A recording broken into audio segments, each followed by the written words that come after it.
this podcast today is for those of you who are starting out in business or in the early stages of business, and even for those who have been in business a while, then go through this as a checklist and make sure that you're doing these steps in your current business.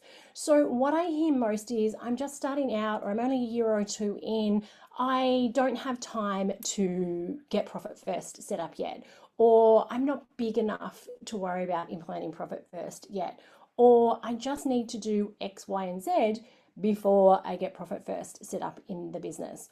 What I would love you to think about is, though, now is always the best time to implement Profit First. Whether you're brand new to business, you've been in business a while, or you're a long-term business owner, now is always the best time. By doing it now, you can then make improvements from now onwards, and that's going to make a huge difference in your business. So 3 things I would love you to do. Number 1, if you haven't already read or listened to my book, Profit First for Tradies, it is a super simple read. I wrote it specifically with tradies in mind. Obviously, I know tradies don't typically love to read, hence why there is the audio version. And also I wrote it in short, sharp chapters, so you can just read a chapter or 2. You don't have to read from cover to cover and take it all in within a week or whatever it may be. You can read a bit, put it down, pick it back up again, and so on. The second thing I want you to do is just do a bit of a stock take and have a look at your current business and how the financial systems are in your business. So if you're new to business, do you have Xero set up? Are you using a job management system? If so, what? Are they all connected and talking to each other? If you've been in business a while, are you using Xero? Is it set up to be the most efficient way possible? And is your job management system set up correctly? Are you using it to its capacity? And are those 2 systems talking to each other so that your bookkeeper or your admin person is not putting information into one system and then into another system again, and then there's duplications in both systems, and then there's data entry happening? We want to make sure we take stock of what you need, what information do you need, and make sure that those systems are working best for you. And then the third thing we want to do is get started with Profit First. So if you are brand new, no income coming in at the moment, open the bank accounts.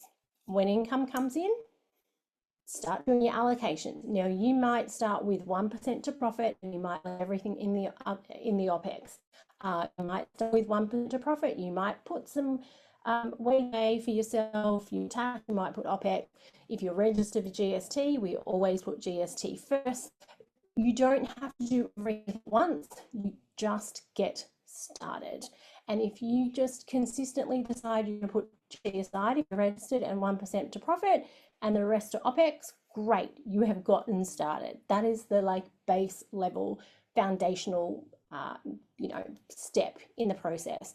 If you're a bigger business or been in business longer and you've been doing Profit First kind of ish, a little bit type thing, sometimes not, you're not really sure if your percentages need to change or not, or you've had the same percentages for a while, and this is your reminder to go through and have a look at what are your actual percentages, and does that leave you enough money in each of your bank accounts to do what you want to do?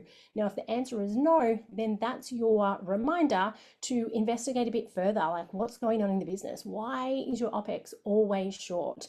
Why is materials and subs always short? Or why is there not enough money in there to pay yourself? So that's something to have a look at.